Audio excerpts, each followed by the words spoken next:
महाराज जी, क्या स्नान व्रत इन सब से ही क्या हमारे पूरे पाप कट जाते हैं और हम मोक्ष निश्चित हो जाता है? हमें कैसे पता चलेगा हमारा मनुष्य जन्म में अब मोक्ष प्राप्त हो? ये शुभ कर्म है। मोक्ष अलग चीज है। इससे नहीं होता कि आप तीर्थ स्नान करे आओ, तीर्थ अवगाहन करे आओ, तो आपको ये शुभ कर्म है। हम मोक्ष होता है जो शुभ अशुभ दोनों कर्मों को मिटा दे।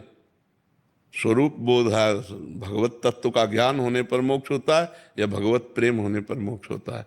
मोक्ष ऐसे खिलवाड़ थोड़ी। मुक्त होना, कर्मों कर्म बंधन को भस्म कर देना, एक खिलवाड़ नहीं। तीर्थावगाहन, दान पुण्य, सत्कर्म, ये सब पुण्य के अंतर्गत आता है, शुभ कर्म के अंतर्गत आता है।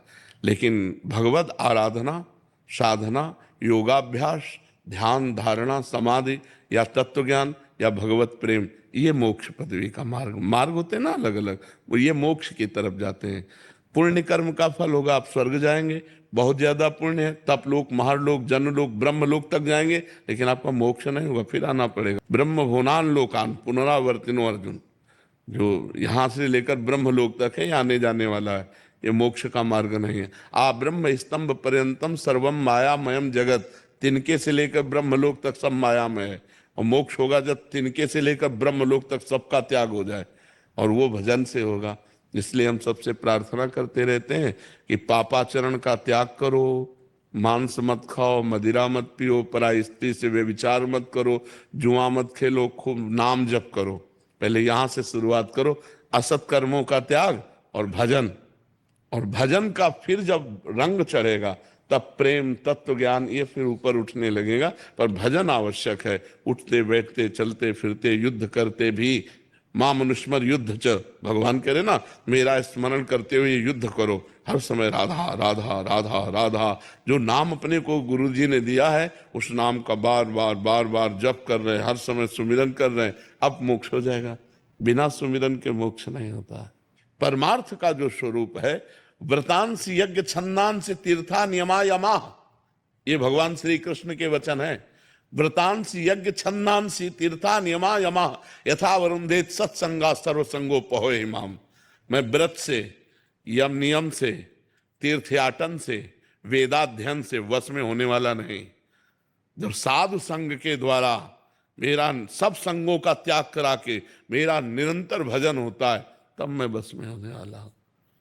मिलही न रघुपति बिनु अनुरागा,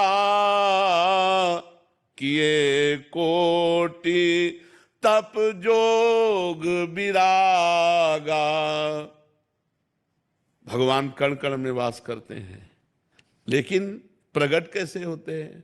ते समाज गिरजा में रहे हूं, अवसर पाई बचन एक कहे हूं, हरि व्यापक सर्वत्र समाना, प्रेमुत प्रगट हो ही मैं जाना।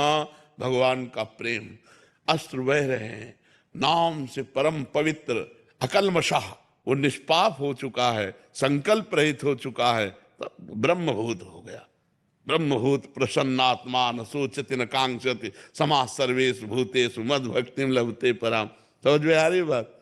तो कहीं कहीं हमारे शास्त्रों में जीव को लगाने के लिए, ऐसा नहीं कि उसको फल नहीं मिलेगा, उत्तम फल की प्राप्ति होगी, लेकिन इतने से ही उसे मोक्ष मिल जाएगा, ऐसा नहीं है। मोक्ष का मार्ग जो है वो अलग है, लगाया जाता है। जैसे कि भाई आप तीर्थयाटन करो, तुम्हारा मंगल होगा, मंगल शब्द है, तुम्हारा कल्याण हो जाएगा, कल्याण शब्द है। तो कल्याण और मंगल में बहुत अंतर है। और मोक्ष ये सबसे अलग बात है। और प्रेम से लीलाओं में प्रवेश ये और अलग बात है। तो सरकारी सैनिक एक होमगार्ड भी है, नहीं? सरकारी सैनिक एक आप भी हैं, और एक कमांडो भी है। लेवल ऐसे एक कल्याण और मंगल के एक लेवल है। जो मोक्ष है वो आखिरी लेवल है, वो उसके आगे फिर वहां पूर्णता है। आनंद का समुद्र ही समुद्र, जहां दुख का किंचन मात्र लेश नहीं, आत्यंतिक महासुख। अब उसके लिए साधना है, तीनों लोकों से वैराग्य, तीनों शरीरों से वैराग्य, स्थूल जगत, स्थूल शरीर, सूक्ष्म शरीर स्वर्गलोक, कारण शरीर ब्रह्मलोक, इधर 3 और इधर बाहर 3, बाहर और भीतर तीनों से जो वैरागी वो मोक्ष का अधिकारी होता है। कितना कठिन है, जब तक गुरु न मिलेगा और साधना नहीं बताएगा तब तक कैसे प्राप्त हो जाएगा। तो ये लेवल है। जैसे छोटी छोटी कथाएं हैं, अमुक कथा, उससे उसका मंगल हुआ, उसका कल्याण हुआ, वो साधारण लौकिक, मोक्ष नहीं। मोक्ष तो एक अलग पदवी है, मोक्ष तो अलग एक अलग बात है। साधु महात्मा संत जन जो रात दिन साधना में लगे हुए हैं, फिर भी संशय होगा कि नहीं, फिर भी संशय होगा कि नहीं।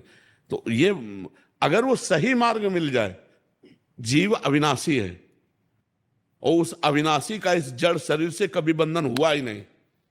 अब उसने भूल से पकड़ रखा है, अब इस पकड़े को बंधन कहा जाता है। अगर वो छोड़ दे तो वो मुक्त था, मुक्त है, मुक्त रहेगा। उसने पकड़ रखा, मैं पुरुष हूं, ये पकड़ना है, मैं स्त्री हूं, मैं अमुक हूं, मैं इसी मैं को जो साधना के द्वारा गलित कर दे उसी को मोक्ष कहा गया है। क्योंकि जो हम हैं का मतलब ये शरीर नहीं, हम है का मतलब मन नहीं, हम है का मतलब बुद्धि नहीं, जो हम अविनाशी हैं इसी में कहीं। जैसे आप प्रवीण हो लेकिन कै साल के हो, शरीर कै साल का है? 47। 47 वर्ष में 1 सेकंड भी आप अपने से नहीं मिले। बस शीशा में देखकर इसी को आप अपने मानने लगे और इसी की पदवी को आप अपना मानने लगे, लेकिन 1 सेकंड भी आपने अपने को नहीं सोचा कि मैं हूं कौन। 47 वर्ष हो गए 3.5 हाथ के घर में रहते हुए और 47 सेकंड आप अपने में नहीं बैठे कि मैं कौन हूं। अगर बैठ जाओ तो मुक्त हो गए। बस उसी का ज्ञान है, सारा का सारा ज्ञान उसी का ज्ञान है। समझ पा रहे?